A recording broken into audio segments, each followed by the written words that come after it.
ಪರಿಶುದ್ಧ ನಾಮಕ್ಕೆ ಸ್ತೋತ್ರ ಉಂಟಾಗಲಿ. ಪ್ರಿಯ ದೇವರ ಮಕ್ಕಳೆಲ್ಲರೂ ಹೇಗಿದ್ದೀರಾ? ನೀವೆಲ್ಲರೂ ಇರುವಂಥ ಸ್ಥಳದಲ್ಲಿ ಸಂತೋಷವಾಗಿ ಚೆನ್ನಾಗಿದ್ದೀರ ಅಂತ ನಾನು ಭಾವಿಸ್ತೀನಿ. ಪ್ರಿಯ ದೇವರ ಮಗು, ಈ ಮುಂಜಾನೆ ವೇಳೆಯಲ್ಲಿ ಒಂದು ವಾಕ್ಯ ನೋಡುವಾಗ, ದೇವರು ನಿಮ್ಮೊಟ್ಟಿಗೆ ಮಾತಾಡುವಾಗ ದೇವರಿಗೆ ಸ್ತೋತ್ರ ಮಾಡಿ. ಅನೇಕರು ಏನು ಮಾಡ್ತಾರೆ, ದೇವ್ರ ವಾಕ್ಯ ನೋಡ್ತಾರೆ, ಈ ಕಡೆ ಕೇಳಿಸ್ಕೊಂಡು ಈ ಕಡೆ ಬಿಟ್ಬಿಡ್ತಾರೆ. ಇವತ್ತು ದೇವ್ರ ವಾಕ್ಯ ನನಗೇನು ಹೇಳ್ತಾ ಇದೆ, ಇವತ್ತು ಪ್ರತ್ಯೇಕವಾಗಿ ಇವರು ನೋಡುತ್ತಿರುವಂಥ ಒಬ್ಬೊಬ್ಬರ ಹೃದಯದಲ್ಲಿ ದೇವರು ವಿಶೇಷವಾಗಿ ಮಾತಾಡ್ತಾರೆ. ನಾನು ನಂಬುತ್ತೇನೆ. ದೇವರು ಕೊಟ್ಟಂಥ ಆಲೋಚನಾ ಧ್ಯಾನಿಸೋಣ. ಜ್ಞಾನೋಕ್ತಿ 22ನೇ ಅಧ್ಯಾಯ 3ನೇ ವಾಕ್ಯ. ಜಾಣನು ಕೇಡನ್ನು ಕಂಡು ಅಡಗಿಕೊಳ್ಳುವನು, ಬುದ್ಧಿಹೀನನು ಮುಂದೆ ಹೋಗಿ ನಷ್ಟಪಡುವನು. ಪ್ರಿಯ ದೇವರ ಮಗುವೆ, ಈ ಒಂದು ವಾಕ್ಯದಲ್ಲಿ 2 ವಿಷಯ ಅಡಕವಾಗಿದೆ. ಒಬ್ಬನು ಜಾಣನು, ಇನ್ನೊಬ್ಬನು ಬುದ್ಧಿಹೀನನು. ಜಾಣನು ಅಂತ ಬರುವಾಗ ಒಬ್ಬ ಬುದ್ಧಿವಂತನು ಏನು ಮಾಡ್ತಾನೆ, ಮುಂದೆ ಒಂದು ನಷ್ಟ ಅಥವಾ ವ್ಯಾಪಾರದಲ್ಲಿರ್ಬೋದು, ಅಥವಾ ಜೀವನದಲ್ಲಿರ್ಬೋದು, ಕುಟುಂಬದಲ್ಲೇ ಇರ್ಬೋದು, ಅಥವಾ ಪ್ರತಿದಿನ ಜೀವಿಸುವಂಥ ಒಂದು ಕಾರ್ಯಗಳಲ್ಲಿರ್ಬೋದು, ಯಾವುದೇ ವಿಷಯದಲ್ಲಿ ಒಂದು ನಷ್ಟ, ಕಷ್ಟ ಅಥವಾ ಹೋರಾಟ ಏನೇ ಬಂದರೂ ಸಹ ಏನು ಮಾಡ್ತಾನೆ, ಜಾಣನು ಕೇಡಿನಿಂದ ಕೇಡನ್ನು ಕಂಡು ಅಡಗಿಕೊಳ್ಳುವನು. ಇವತ್ತು ಜಾಣನು ಬುದ್ಧಿವಂತನಾಗಿರುವಾಗ ನಿನ್ನ ಮುಂದೆ ಪರಿಸ್ಥಿತಿಗಳು ಬರುವಾಗ ನೀನು ಮಾನಸಿಕವಾಗಿ ಹೋಗೋದಲ್ಲ. ಅದರಿಂದ ಒಂದು ಹೆಜ್ಜೆ ನೀನು ಹಿಂದೆ ಹೋಗಿ ಸರಿಸಿ ತಗ್ಗಿಸ್ಕೊಂಡ್ರೆ ಅನೇಕರು ಏನು ಮಾಡ್ತಾರೆ, ನನಗೆ ಒಂದು ಪರಿಸ್ಥಿತಿ ಬರುವಾಗ ನಾನು ಸೋಲಲ್ಲ, ನನ್ನ ಮಾತೇ ಗೆಲ್ಲಬೇಕು, ನಂದು ಅಂತೇನು ಮಾಡ್ತಾರೆ, ಮುಂದೆ ಹೋಗಿ ನಷ್ಟಪಡ್ತಾರೆ. ಪ್ರಿಯ ದೇವರ ಮಗುವೆ, ಮುಂದೆ ಹೋದ್ರೆ ನಿನಗೆ ನಷ್ಟ. ನಾನಿಬ್ಬರು ಮುಂದೆ ಮಾತಾಡಿದ್ರೆ ನನಗೊಂದು ನಷ್ಟ ಆಗುತ್ತೆ, ಕೆಲಸದಲ್ಲಿ ನಷ್ಟ ಆಗುತ್ತೆ, ಕುಟುಂಬದಲ್ಲಿ ನಷ್ಟ ಆಗುತ್ತೆ ಅಂತ ಗೊತ್ತಿದ್ರೂ ಸಹ ನಾವು ದುಡುಕಿ ಮಾತಾಡಬಾರ್ದು. ಇವತ್ತು ಪ್ರಿಯ ದೇವರ ಮಗು ಹೃದಯದಲ್ಲಿ ಏನಾದರೂ ಅಹಂಕಾರದ ಸ್ವಭಾವ ಇರುವುದಾದರೆ ಈ ಮುಂಜಾನೆ ವೇಳೆ ನಾವು ತೆಗೆದುಹಾಕೋಣ. ಯಾಕಂದರೆ ನಮ್ಮನ್ನು ನಾವು ತಗ್ಗಿಸಿಕೊಳ್ಳೋಣ. ಮುಂದೆ ಒಂದು ಕೇಡು ಅಥವಾ ಯಾವುದಾದ್ರೂ ಒಂದು ಪರಿಸ್ಥಿತಿ ಬರ್ತಿದೆ ಅಂದರೆ ನಾವು ಸೈಲೆಂಟಾಗಿದ್ದು ದೇವರ ಕಸ್ಟಡಿಗೆ ಒಪ್ಪಿಸಿಕೊಳ್ಳೋಣ. ಅದಕ್ಕಾಗಿ ವಾಕ್ಯ ನೋಡ್ತದೆ, ಜಾಣನು ಕೇಡನ್ನು ಕಂಡು ಅಡಗಿಕೊಳ್ಳುವನು. ಆಮೇನ್, ಹಲ್ಲೆಲೂಯಾ. ಇವತ್ತು ಮುಂದೆ ಒಂದು ಜೀವಿತದಲ್ಲಿ ಯಾವುದೇ ಪರಿಸ್ಥಿತಿ ಬಂದರೂ ಸಹ ಸಮಾಧಾನವಾಗಿರಿ, ಸೈಲೆಂಟಾಗಿರಿ, ದೇವ್ರ ಕಾರ್ಯ ಮಾಡ್ತಾರೆ. ಅನೇಕರು ಏನು ಮಾಡ್ತಾರೆ, ನಾನು ಹೇಳಿದ್ದೆ, ನಾನು ಮಾತಾಡಬೇಕು, ನನ್ನಿಂದನೇ ನಾನು ಅಂತೇನು ಮಾಡ್ತಾರೆ, ಮುಂದೆ ಹೋಗ್ತಾರೆ. ಮಾತಾಡಿ ಅಥವಾ ಪರಿಸ್ಥಿತಿಗಳಿಗೆ ತಗಲಾಕೊಂಡು ತುಂಬ ನಷ್ಟಪಡುವಂಥ ಸ್ಥಿತಿ ಬರುತ್ತೆ. ಅದಕ್ಕಾಗಿ ನೋಡುವಾಗ ಸೆಕೆಂಡ್ ವಾಕ್ಯ ನೋಡುವುದಾದರೆ, ಬುದ್ಧಿಹೀನನು ಮುಂದೆ ಹೋಗಿ ನಷ್ಟಪಡುವನು. ಪ್ರಿಯ ದೇವರ ಮಗುವೆ, ಈ ಮುಂಜಾನೆ ವೇಳೆಯಲ್ಲಿ ನೋಡುವ ಈ ವಾಕ್ಯ ಯಾರ್ಯಾರು ನೋಡ್ತಿದ್ರು, ಪ್ರತಿಯೊಬ್ಬರು ದೇವರ ಸಮ್ಮುಖದಲ್ಲಿ ನಾವೆಲ್ಲರೂ ಬುದ್ಧಿವಂತರಾಗಿದ್ದೇವೆ. ಹಲ್ಲೆಲೂಯಾ. ಶತ್ರುನ ಮಾತಿಗೆ ನಾವು ಕಿವಿ ಕೊಟ್ಟು ಈ ಒಂದು ದಿನದಲ್ಲಿ ನಾವು ಬಿದ್ದೋಗಬಾರ್ದು. ಶತ್ರು ಹೇಳ್ತಾ, ನೋಡು, ನಿನ್ನ ವಿರುದ್ಧವಾಗಿ ನಿನ್ನ ಕುಟುಂಬದವ್ರು ಮಾತಾಡ್ತಾ ಇದ್ದಾರೆ, ನಿನ್ನ ವಿರುದ್ಧವಾಗಿ ನಿನ್ನ ಸ್ನೇಹಿತರು ಮಾತಾಡ್ತಾ ಇದ್ದಾರೆ, ನಿನ್ನ ವಿರುದ್ಧವಾಗಿ ಒಳ ಹುಟ್ಟಿದವರೇ ಮಾತಾಡ್ತಾ ಇದ್ದಾರೆ, ನಿನ್ನ ವಿರುದ್ಧವಾಗಿ ನಿನ್ನ ಕುಟುಂಬದಲ್ಲಿ ನಿನ್ನ ಹೆಂಡತಿ, ನಿನ್ನ ಗಂಡ, ನಿಮ್ಮ ಅತ್ತೆ ಮಾವ ಇವರೇ ಮಾತಾಡ್ತಾರೆ ಅಂತೇಳಿ ಮನಸ್ಸಿನಲ್ಲಿ ಬೇಡವಾದ ಕೋಪ ಎಬ್ಬಿಸ್ತಾನೆ. ಇವತ್ತು ನಿನ್ನ ವಿರುದ್ಧವಾಗಿ ಯಾರು ಏನೇ ಮಾತಾಡ್ಬೋದು, ನಿನಗೊಂದು ನಷ್ಟದ ಪರಿಸ್ಥಿತಿ ಬರ್ಬೋದು, ಒಂದು ಇಕ್ಕಟ್ಟಿನ ಪರಿಸ್ಥಿತಿ ನಿನಗೆ ಬರ್ಬೋದು.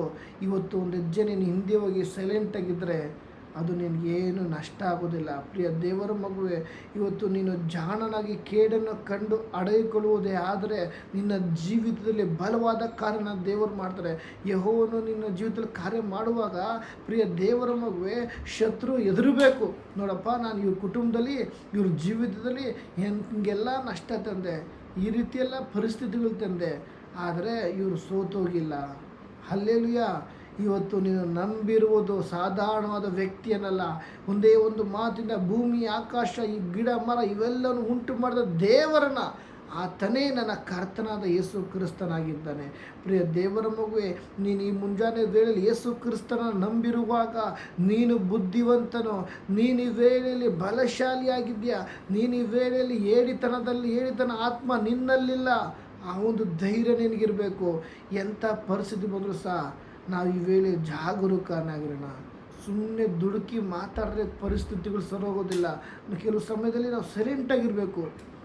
ಅಲ್ಲೆಲ್ಲಿಯ ಕೆಲಸದಲ್ಲಿ, ಒಂದು ವ್ಯಾಪಾರಲ್ಲಿ ಅಥವಾ ಬಿಸ್ನೆಸ್ಸಲ್ಲಿ, ಉದಾಹರಣೆ ನೀವು ಯಾವೊಬ್ಬರು ಒಂದು ಬಿಸ್ನೆಸ್ಸಲ್ಲಿ ಬರೋ ಹತ್ರ ಮಾತಾಡಬೇಕು ಅಂದರೆ ದುಡುಕಿ ಮಾತಾಡುವಾಗ ಅನೇಕರು ನಷ್ಟಪಡ್ತಾರೆ. ಕುಟುಂಬದಲ್ಲಿ ದುಡುಕಿ ಮಾತಾಡುವಾಗ ಅನೇಕ ಕುಟುಂಬಗಳು ಒಡೆದೋಗಿದೆ. ದೇವ್ರ ವಾಕ್ಯದ ನಾನು ಕಟ್ಟಿದ್ದನ್ನು ಯಾರು ತೆರಲಾರರು, ನಾನು ತೆರೆದನ್ನು ಯಾರು ಮುಚ್ಚಲಾರರು. ದೇವರ ಮಗುವೆ, ಈ ವೇಳೆಯಲ್ಲಿ ನಿನ್ನ ಕುಟುಂಬವನ್ನು ನನ್ನ ದೇವರು ಒಂದು ಮಾಡಿರುವಾಗ ನಿನ್ನ ಕುಟುಂಬನ ಬೇರ್ಪಡಿಸುವುದಕ್ಕೆ ಅನೇಕ ರೀತಿಯಾಗಿ ಶತ್ರು ವಂಚಾಗ್ತಾ ಇರ್ತಾನೆ. ಆದರೆ ಈ ಮುಂಜಾನೆ ವೇಳೆ ಈ ವಾಕ್ಯ ಯಾರ್ಯಾರು ನೋಡ್ತಿದ್ರೋ, ನೀನು ಈ ವೇಳೆ ಜಾಗರೂಕನಾಗಿ ಒಂದು ಬುದ್ಧಿವಂತನಾಗಿರಬೇಕು. ಬುದ್ಧಿವಂತನಾಗಿರುವುದೇ ಆದರೆ ನಿನ್ನ ಕುಟುಂಬದಲ್ಲಿ, ನಿನ್ನ ಜೀವಿತದಲ್ಲಿ, ನಿನ್ನ ವ್ಯಾಪಾರದಲ್ಲಿ, ನಿನ್ನ ಬಿಸ್ನೆಸ್ನಲ್ಲಿ ಶತ್ರುವಿಗೆ ಜಾಗವಿಲ್ಲ. ಹಲ್ಲೆಲೂಯಾ. ಇಷ್ಟು ಜನ ನಂತರ ಇವತ್ತು ನಾವು ಬುದ್ಧಿವಂತರಾಗಿರೋಣ. ಶತ್ರುನೇ ಎದುರ್ಕೊಂಡು ಹೋಗ್ಬೇಕು ಹೊರತು ಶತ್ರು ನೋಡಿ ನಾವು ಭಯ ಪಡೋದಲ್ಲ. ಹಲ್ಲೆಲೂಯಾ. ಕರೆದಾತೋ ನಂಬಿಗಸ್ತನೋ. ಒಂದು ಪಕ್ಷ ಈ ಲೋಕದಲ್ಲಿ ಯಾರೇ ನಮ್ಮನ್ನು ಕೈ ಬಿಡಬಹುದು. ಹಲ್ಲೆಲೂಯಾ. ನಿನ್ನ ಕರೆದಾತನು ಕೈ ಬಿಡೋದಿಲ್ಲ. ಆತ ನಿನ್ನ ಕರೆದಿರುವಾಗ ನಿನ್ನನ್ನು ಬಿಡಿಸುವಂಥ ಶಕ್ತಿ ನನ್ನ ಕರ್ತನಾದ ಯೇಸು ಕ್ರಿಸ್ತನ ಕೈಯಲ್ಲಿದೆ. ಅದಕ್ಕಾಗಿ ಆತನ ಕರೆದಿರೋದು. ನನ್ನ ದೇವರು ನಿನ್ನ ಕರೆದಿರುವಾಗ ಆತನಿಗೆ ಬಿಡಿಸಲು ಶಕ್ತಿ ಇದೆ. ನನ್ನ ದೇವರು ನಿನ್ನ ಕರೆದವಾಗ ನಿನ್ನನ್ನು ಯಾವ ರೀತಿ ಪೋಷಿಸಬೇಕು, ಯಾವ ರೀತಿ ಕಾರ್ಯ ನಡೆಸಬೇಕು, ಯಾವ ರೀತಿ ನಿನ್ನ ಕುಟುಂಬದ ನಿಭಾಯಿಸಬೇಕು ಅಂತ ನನ್ನ ದೇವರು ತಿಳಿದಿದೆ. ಆದರೆ ನಾವೇನು ಮಾಡ್ತೀವಿ, ಪರಿಸ್ಥಿತಿಗಳ ಮಧ್ಯದಲ್ಲಿ ಹಲ್ಲೆಲೂಯಾ ಮಾನಸಿಕವಾಗಿ ನಾವೇ ಮುಂದೆ ಹೋಗ್ತೀವಿ. ನನಗೊಂದು ಮಾತು ಇಲ್ಲದೆ ಕುಟುಂಬದಲ್ಲಿ ಕಾರ್ಯ ಮಾಡಿದ್ದಾರೆ, ನನ್ನ ವಿಷಯ ತಿಳಿಸ್ದೆ ಹಿಂಗೆ ಮಾಡಿದ್ದಾರೆ. ಹಲ್ಲೆಲೂಯಾ, ಸ್ತೋತ್ರ. ನನಗೆ ಹೇಳ್ದೆ ನನ್ನ ಸ್ನೇಹಿತರು ಈ ರೀತಿ ಮಾಡ್ತಾಯಿದ್ದಾರೆ, ನನಗೆ ಹೇಳ್ದೆ ನನಗೆ ಮೋಸ ಮಾಡಿದ್ದಾರೆ. ನೋ, ಇವತ್ತು ನಿನ್ನ ವಿರುದ್ಧವಾಗಿ ಶತ್ರು ಏನೇ ಪ್ಲ್ಯಾನ್ ಮಾಡ್ಬೋದು. ನೀನು ಜಾಗರೂಕತೆಯಿಂದ ಬುದ್ಧಿವಂತನಾಗಿರು. ಹಲ್ಲೆಲೂಯಾ. ಜಾಣನು ಕೇಡನ್ನು ಕಂಡು ಅಡಗಿಕೊಳ್ಳುವನು. ಇವತ್ತು ಮುಂದೆ ನಿನ್ನ ಕುಟುಂಬದಲ್ಲಿ ಅಥವಾ ನಿನ್ನ ಜೀವಿತದಲ್ಲಿ ಒಂದು ಕೇಡು ಬೈಯಬೇಕು ಅಂತ ಶತ್ರು ಕಾಯುವಾಗ ನೀನು ಜಾಣನಾಗಿರಬೇಕು.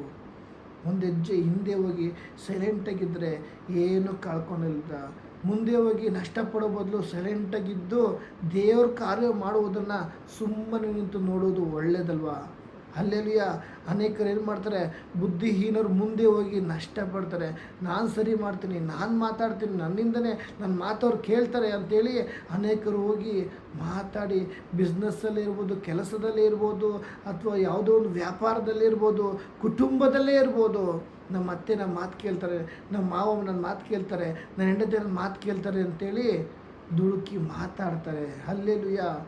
ಮಾತಾಡುವಾಗ ಅನೇಕ ನಷ್ಟಗಳು, ಅನೇಕ ಕಣ್ಣೀರುಗಳು, ಅನೇಕ ಇಕ್ಕಟ್ಟಾದ ಪರಿಸ್ಥಿತಿಗಳು ಮನುಷ್ಯರು ಮಾಡ್ಕೊಳೋದು. ಪ್ರಿಯ ದೇವರ ಮಗುವೆ, ಇವತ್ತಿನ ದಿನದಲ್ಲಿ ಅನೇಕರು ಏನು ಮಾಡ್ತಾರೆ, ದೇವರೇ ನನಗೆ ಯಾಕೆ ಈ ರೀತಿ ಕಷ್ಟ, ನನಗೆ ಯಾಕೆ ಈ ರೀತಿ ಅಂತ ಗೋಳಾಡ್ತಾರೆ. ಆದರೆ ಜನಗಳು ಅಬ್ಸರ್ವ್ ಮಾಡ್ತಿಲ್ಲ, ಎಲ್ಲ ಅವರೇ ಮಾಡ್ಕೊಳೋದು ಹೊರತು ದೇವ್ರು ಮಾಡೋದಿಲ್ಲ. ದುಡುಕಿ ತಗೊಳ್ಳೋ ಒಂದು ತೀರ್ಮಾನದಿಂದ ಅನೇಕ ಕಷ್ಟಗಳು, ಅನೇಕ ತೊಂದರೆಗಳು, ಅನೇಕ ನಷ್ಟಗಳಾಗುತ್ತೆ. ನನ್ನ ಜೀವಿತ ನೋಡೋದೇ ಆದರೆ ನಾನು ಸಹ ದುಡುಕಿ ಒಂದು ಕಾರ್ ತೊಗೊಂಡು ಬಂಡವಾಳ ಹಾಕಿ ತೊಗೊಂಡು ಲಾಸ್ಟಲ್ಲಿ ತುಂಬ ಇಕ್ಕಟ್ಟಾದ ಪರಿಸ್ಥಿತಿ ಆಗಿದೆ. ಇವತ್ತು ಕಾರ್ ಮನೆ ಮುಂದೆ ನಿಂತಿದೆ, ಅದು ಯೂಸ್ ಮಾಡೋಕ್ಕಾಗ್ತಿಲ್ಲ, ಕೆಲ್ಸಕ್ಕೂ ಹೋಗ್ತಿಲ್ಲ. ನಾನು ಮಾಡ್ತಿರೋಂಥ ಕೆಲಸ TV ರಿಪೇರಿ ಕೆಲಸ. ಬಟ್ಟು ಇಲ್ಲಿ ಕಾರು ಯಾರ್ದೋ ಮಾತು ಕೇಳಿ ದುಡುಕಿ ಕಾರ್ ತೊಗೊಂಡು ಏನಾಯಿತು, ಆ ಕಡೆನೂ ಇಲ್ಲ ಈ ಕಡೆನೂ ಇಲ್ಲ. ಎಷ್ಟೋ ಬಾರಿ ನಾವೇ ಏನು ಮಾಡ್ತೀವಿ, ದುಡುಕಿ ಕಾರ್ಯ ಮಾಡ್ತೀವಿ. ಇದೇ ರೀತಿ ಅನೇಕರು ಪ್ರಿಯ ದೇವರ ಮಗುವೆ, ನಿಮ್ಮ ಜೀವಿತದಲ್ಲಿ ಕೆಲಸದಲ್ಲೇ ಇರ್ಬೋದು, ಕುಟುಂಬದಲ್ಲೇ ಇರ್ಬೋದು, ಅಥವಾ ವ್ಯಾಪಾರ ಬಿಸ್ನೆಸ್ಸಲ್ಲೇ ಇರ್ಬೋದು, ದುಡುಕಿ ಕಾರ್ಯ ಮಾಡೋಕ್ಕೆ ಹೋಗಬೇಡಿ. ಪ್ರಾರ್ಥನೆ ಒಟ್ಟಿಗಿರಿ. ದೇವರು ನಿಮ್ಮ ಸಂಗಡ ಇದ್ದಾರೆ. ಅದರಿಂದ ಈ ಮುಂಜಾನೆ ವೇಳೆಯಲ್ಲಿ ಯಾರ್ಯಾರು ಈ ವಾಕ್ಯ ನೋಡ್ತಿದ್ರು, ಇವತ್ತು ಏನಾದರೂ ಒಂದು ಒಳ್ಳೆ ಕುಟುಂಬದಲ್ಲಿ ನಾನು ಕಾರ್ಯ ಮಾಡಬೇಕು, ಅಥವಾ ಒಂದು ಒಳ್ಳೆ ನಾನು ಒಳ್ಳೆ ಕೆಲಸಕ್ಕೆ ಹೋಗ್ತಾಯಿದ್ದೀನಿ, ಅಥವಾ ನನ್ನ ವಿರುದ್ಧವಾಗಿ ಅವರು ನಿನ್ನೆ ಬೈದ್ಬಿಟ್ಟ, ನಾನು ಇವತ್ತು ಅವ್ನಿಗೆ ನಾನು ತಿರುಗಿ ಮಾತಾಡ್ತೀನಿ ಅಂತ ಯಾರಾದರೂ ಈ ರೀತಿ ಇರುವುದೇ ಆದರೆ ಒಬ್ಬೊಬ್ಬರು ಬುದ್ಧಿವಂತರಾಗಿರಿ. ಈ ಮುಂಜಾನೆ ವೇಳೆ ಯಾರ್ಯಾರು ಈ ವಾಕ್ಯ ನೋಡ್ತಿದ್ರ ಒಬ್ಬೊಬ್ಬರು ಜಾಗರೂಕರಾಗಿರಿ, ಬುದ್ಧಿವಂತರಾಗಿರಿ. ಶತ್ರುವಾದ ನಿಮ್ಮನ್ನು ಬೀಳಿಸ್ಬೇಕು ಅಂತ ಪ್ಲ್ಯಾನ್ ಮಾಡ್ತಾ ಇದ್ದಾನೆ. ಇವತ್ತು ನೀನು ಬುದ್ಧಿವಂತನಾಗಿರುವಾಗ ನಿನ್ನ ಬಿಸ್ನೆಸ್ಸಲ್ಲಿ ಲಾಸ್ ಆಗೋದಿಲ್ಲ. ನೀನು ಬುದ್ಧಿವಂತನಾಗಿರುವುದೇ ಆದರೆ ನಿನ್ನ ಕುಟುಂಬದಲ್ಲಿ ಅವಮಾನ ಇಲ್ಲ. ನೀನು ಬುದ್ಧಿವಂತನಾಗಿರುವುದೇ ಆದರೆ ನಿನ್ನ ಕುಟುಂಬದಲ್ಲಿ ನಷ್ಟ ಇಲ್ಲ. ನೀನು ಬುದ್ಧಿವಂತನಾಗಿರುವುದೇ ಆದರೆ ನಿನ್ನ ಕುಟುಂಬದಲ್ಲಿ ಶತ್ರುವಿಗೆ ಜಾಗವಿಲ್ಲ. ಹಲ್ಲೆಲೂಯ. ಎಷ್ಟು ಜನ ನಂತರ ಇವತ್ತು ನಾನು ದೇವರ ಸಮ್ಮುಖದಲ್ಲಿ ನನ್ನನ್ನು ದೇವರು ಬುದ್ಧಿವಂತನಾಗಿ ಆರಿಸಿಕೊಂಡಿದ್ದಾರೆ, ಯಾಕಂದರೆ ನಾನು ನೀನು ಆತನ ಮಗಳು ಮಗನಾಗಿದ್ದೇವೆ. ಪ್ರಿಯ ದೇವರ ಮಗುವೆ, ಈ ಲೋಕದಲ್ಲಿ ನನಗೋಸ್ಕರ ನಿನಗೋಸ್ಕರ ಯೇಸು ಸ್ವಾಮಿ ಮನುಷ್ಯನಾಗಿ ಬಂದು ನಿನ್ನ ತಪ್ಪು ಪಾಪಗಳನ್ನು ಆತನ ಕ್ಷಮಿಸಿ ನನಗೂ ನಿನಗೂ ಒಂದು ನಿತ್ಯ ಜೀವನ ಇಟ್ಟಿರುವಾಗ ಈ ಲೋಕದಲ್ಲಿ ಬರುವಂಥ ಒಂದು ಪರಿಸ್ಥಿತಿಗಳಲ್ಲಿ ನಾವು ಬಿದ್ದೋಗಬಾರ್ದು. ಅದಕ್ಕಾಗಿ ಮುಂಜಾನೆ ವೇಳೆಯಲ್ಲಿ ಜ್ಞಾನೋಕ್ತಿ 22ನೇ ಅಧ್ಯಾಯ 3ನೇ ವಾಕ್ಯ, ಜಾಣನು ಕೇಡನ್ನು ಕಂಡು ಅಡಗಿಕೊಳ್ಳುವನು, ಬುದ್ಧಿಹೀನನು ಮುಂದೆ ಹೋಗಿ ನಷ್ಟಪಡುವನು. ಇವತ್ತು ನಾನು ನೀನು ಜಾಣನಾಗಿರಬೇಕು. ಹಲ್ಲೆಲೂಯಾ. ಅದರಿಂದ ಇವತ್ತು ನಾವು ದೇವರ ಸಮ್ಮುಖದಲ್ಲಿ ದೇವರಿಗೆ ಮೆಚ್ಚಿಯಾಗಿ ಜೀವಿಸೋಣ. ಕುಟುಂಬದಲ್ಲಿ ಏನೇ ಬರ್ಬೋದು, ಬಿಸ್ನೆಸ್ಸಲ್ಲಿ ಏನೇ ಬರ್ಬೋದು, ಸಮಾಧಾನವಿರೋಣ. ದೇವರು ನಡೆಸ್ತಾರೆ. ಕರೆದ ಆತನು ನಂಬಿಗಸ್ತನು, ಸಂತೋಷವಾಗಿರಬೇಕು. ಯಾವಾಗೂ ಸಹ ಕರ್ತನಲ್ಲಿ ಸಂತೋಷಿಸಿರಿ. ಹಲ್ಲೆಲೂಯ. ನೀನು ಸಂತೋಷಿಸುವಾಗ ನಿನ್ನ ಕುಟುಂಬದಲ್ಲಿ ಸಮಾಧಾನ, ನೀನು ಸಂತೋಷವಾಗಿರುವಾಗ ನಿನ್ನ ಕುಟುಂಬದಲ್ಲಿ ಒಂದು ಬಿಡುಗಡೆ ಉಂಟು, ನೀನು ಸಂತೋಷದಿರುವಾಗ ನಿನ್ನ ಕುಟುಂಬದ ವಾತಾವರಣ ಒಂದು ಸಮಾಧಾನವಾಗಿರುತ್ತೆ. ಅಬ್ಸರ್ವ್ ಮಾಡಿ, ಯಾವಾಗ ನಾವು ಕಣ್ಣೀರಿದ್ದು ಗೋಳಾಡ್ಕೊಂಡಿದ್ರೆ ಕುಟುಂಬದಲ್ಲಿ ಎಲ್ಲಿ ಸಮಾಧಾನ ಇರುತ್ತೆ? ಯಾವಾಗೂ ನಾವು ಗೋಳಾಡಿಕೊಂಡು ಕಣ್ಣೀರು ಹಾಕ್ಕೊಂಡು ದೇವರೇ ಹಂಗೆ ಹಿಂಗೆ ಅಂದ್ಕೊಂಡು, ನಿನ್ನ ಚಿಂತಾ ಭಾರವೆಲ್ಲ ನನ್ನ ಮೇಲೆ ಹಾಕು, ನಾನು ನಿನಗೋಸ್ಕರ ಚಿಂತಿಸ್ತೇನೆ. ಯೇಸು ಸ್ವಾಮಿ ಹೇಳಿರುವಾಗ ನಿನ್ನ ಚಿಂತೆ ಭಾರಗಳು ಏನೇ ಇರ್ಬೋದು ನನ್ನ ಕರ್ತನಿಗೆ ನಾವು ಒಪ್ಪಿಸಿಕೊಡೋಣ. ಅದಕ್ಕಾಗಿ ಈ ಮುಂಜಾನೆ ವೇಳೆಯಲ್ಲಿ ಪರಿಸ್ಥಿತಿಗಳ ಮಧ್ಯದಲ್ಲಿ ನಾವು ಜಾಣರಾಗಿರೋಣ. ಇಕ್ಕಟ್ಟು ಬರ್ಬೋದು, ಹೋರಾಟ ಬರ್ಬೋದು, ಏನೇ ಬರ್ಬೋದು, ನಾವು ಜಾಣರಾಗಿರೋಣ. ಹಲ್ಲೆಲೂಯ. ಅದಕ್ಕಾಗಿ ಈ ಒಂದು ವಾಕ್ಯದ ಮುಖಾಂತರ ದೇವರು ನಿಮ್ಮೆಲ್ಲರನ್ನು ಆಶೀರ್ವದಿಸಲಿ. ಆಮೇನ್. ಸ್ತೋತ್ರ.